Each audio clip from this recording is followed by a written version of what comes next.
Start.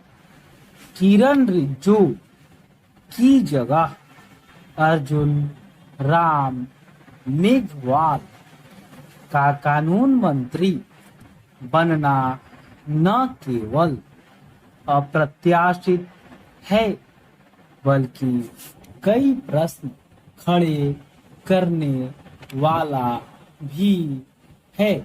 चूंकि अगले आम चुनाव में अब लगभग एक वर्ष की ही देर रह गई थी, इसलिए यह माना जा रहा था कि केंद्रीय मंत्री परिषद में फेरबदल हो सकता है और कुछ नए चेहरे भी आ सकते हैं।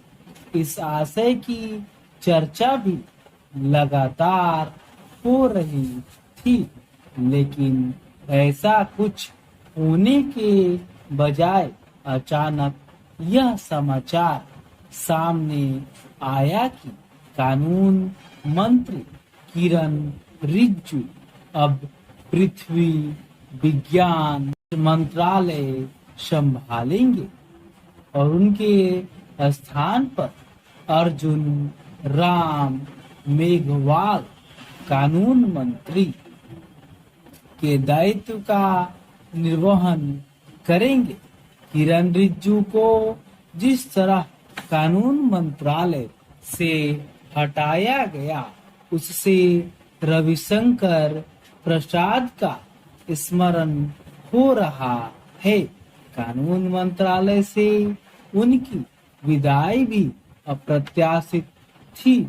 तब कुछ और मंत्री भी हटाए गए थे, लेकिन इस बार फिर बदल की परिधि में किरण रिज्जू के साथ उनके कनिष्ठ मंत्री एसपी सिंह बघेल का ही मंत्रालय बदला गया।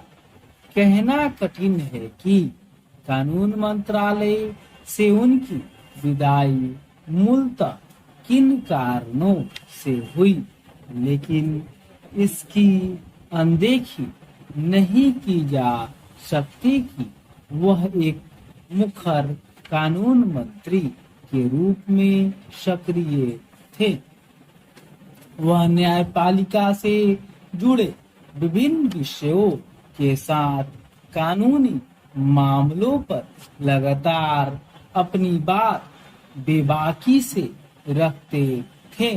उनकी मुखरता को लेकर यह आम धारणा थी कि वह अपने विचार व्यक्त करने के साथ ही सरकार के मत को भी प्रकट करने का काम कर रहे थे। लेकिन अब जब उन्हें कानून मंत्रालय से हटा दिया गया है, तो ऐसा लगता है कि सुप्रीम कोर्ट और किरण रिज्जू के बीच टकराव की जो मुद्रा बन रही थी, संभवतः उसके चलते ही उन्हें हटाया गया। कानून मंत्री के रूप में किरण रिज्जू न केवल अपनी बात स्पष्टता से रख रहे थे, बल्कि कई बार वह सुप्रीम कोर्ट से असहमति भी प्रकट करने से पीछे नहीं रहते थे। बतौर कानून मंत्री किरण रिज्जू ने सुप्रीम कोर्ट को उसकी मर्यादा और लक्ष्मण रेखा का भी स्मरण कराया। यही काम उपराष्ट्रपति जगदीप धनखड़ भी करने में लगे हुए थे।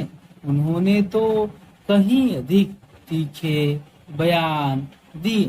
किरण रिज्जू को कानून मंत्रालय से हटाने का कारण कुछ भी हो, लेकिन इसे विस्मृत नहीं किया जाना चाहिए कि उन्होंने न्यायिक नियुक्ति आयोग संबंधी कानून को खारिज करने का जो प्रश्न उठाया उसे अनुचित नहीं कहा जा सकता। सुप्रीम कोर्ट ने इस कानून को खारिज कर न्यायिक प्रक्रिया में सुधार की प्रक्रिया को रोकने का ही काम किया था। समझना कठिन है कि उसने इस कानून की कथित विसंगतियों को दूर करने के बजाय समूचे कानून को ही असंवैधानिक क्यों करार दिया। इस बारे में सुप्रीम कोर्ट का जो भी अभिमत हो, यह एक तथ्य है कि किरण रिजिजू ने बतौर विधि मंत्री कलेजियम की विसंगतियों को लेकर जो प्रश्न उठाए वे अभी भी अनुत्तरित हैं और उनका समाधान किया जाना चाहिए।